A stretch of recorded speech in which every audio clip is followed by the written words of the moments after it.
Bonjour et bienvenue au Media Lab de la 28e journée des associations sportives et culturelles de la ville de Draguignan. Nous avons le plaisir d'accueillir deux personnes qui sont acteurs dans des associations.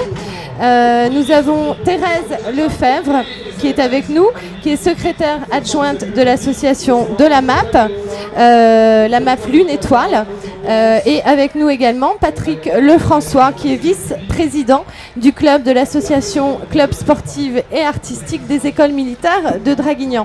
Bienvenue à tous les deux. Je vais commencer par madame. En quelques mots, votre association, son but, ses activités. Donc si vous voulez, la MAP regroupe des gens intéressés par acheter des paniers à différents agriculteurs, producteurs de la région, des paniers bio, que ce soit aussi bien en légumes, en fruits, en œufs, en poulet. Votre association, viande, en fait, elle existe voilà.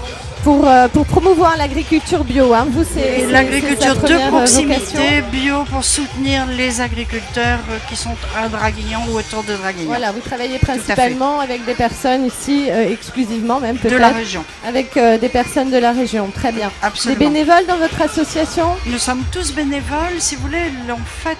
La MAP est le lien entre les producteurs et les consommateurs. C'est-à-dire que la MAP n'est que le lien, donc nous sommes tous bénévoles et les contrats sont signés directement avec les producteurs. D'accord. On signe des contrats avec des producteurs, ce qui permet également aux producteurs de savoir où ils vont financièrement. Je vous parlais de soutien aux producteurs, ça leur permet de voir un petit peu comment ils ont le contrat et savoir où financièrement ils vont.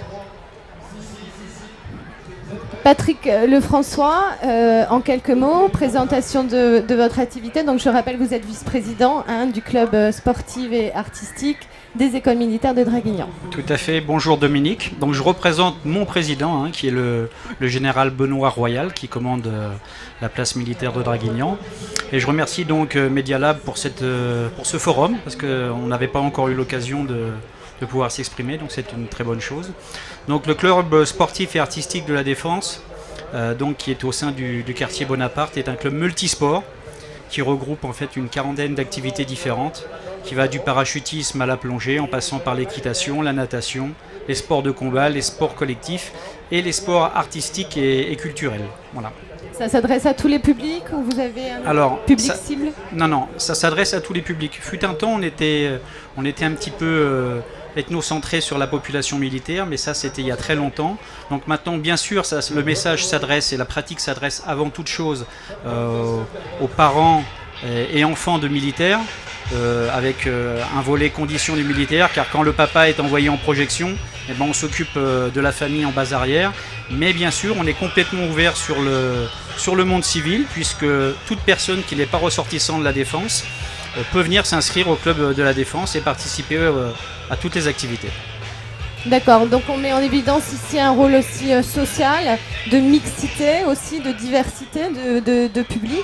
Pareil pour vous, tout le monde est accepté, c'est ouvert à tous. Oui, tout à fait, absolument. On peut être petit, on peut être grand, on peut être...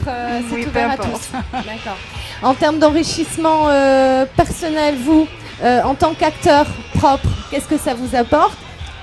Bon alors, je suis donc au sein des écoles militaires de Réunion, mais aussi dans d'autres associations. Bon, quand on est pratiquant d'une activité sportive, la pratique, la compétition, ça a un temps, et après il faut savoir transmettre le message. Donc je pense que toute personne qui a commencé à avoir un vécu dans une association a envie de transmettre ce qu'il a appris, et donc ça se fait tout naturellement. En plus, je vous le rappelle, on est au sein d'une école, donc la transmission c'est intrinsèque chez nous, donc à ce titre-là, on est dans le message. Pareil, transmission, partage des savoirs, partage des connaissances. Alors, partage des savoirs, pas beaucoup, mais par contre, partage, c'est clair. C'est-à-dire qu'on a des réunions toutes les semaines, une fois par semaine, le lundi. Donc là, il y a l'accueil des membres, des nouveaux membres. On rencontre les producteurs. Et c'est très, très convivial entre nous, entre tous les membres. Voilà. Et je vais vous donner un exemple. Par exemple, moi, mon petit-fils, qui n'habite pas ici, quand il est ici, hop, je l'emmène à la MAP Et il me demande toujours d'arriver un petit peu plus tôt et on aide le producteur des légumes à décharger le camion. Et il est content, voilà. Il y a tout ce partage-là qui est intergénération, hein. D'accord. Je vous remercie de votre participation. Est-ce que vous avez un dernier mot pour conclure ? Non, on passe un excellent moment dans ce parc, c'est très bien organisé. Cette année, l'année dernière, le club avait 1500 adhérents. Et au regard de la vague d'inscriptions qu'on a eu aujourd'hui, on va certainement approcher pas loin les 2000. Donc il va falloir très gros pousser club. les murs. Voilà, on a de la place encore. Très bien. Merci. Un dernier Merci mot pour beaucoup, conclure. merci d'être là et de nous avoir accueillis. Merci. Au revoir Et de bon faire après-midi. notre promotion. Au revoir. Merci beaucoup. Au revoir. Au revoir.